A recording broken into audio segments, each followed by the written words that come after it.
হাত দিছে। ভাইজান, আমি আর সহ্য করতে পারতেছি না, আপনারা উচিত বিচার করেন।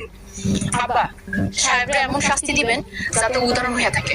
গ্রামের সবাই যেন এই শাস্তি দেখে ভয় পায়, কেউ যেন এমন জঘন্য কাজ করতে আর সাহস না পায়।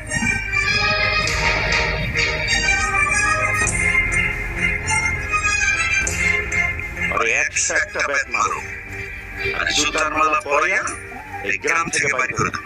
আর মুখ আমি আর দেখতে চাই না। সুরবিয়া বোন আমার, তুমি এই বিচারে সন্তুষ্ট? আমরা সবাই সন্তুষ্ট। কি রে সুফিয়া, ঠিক আছে না?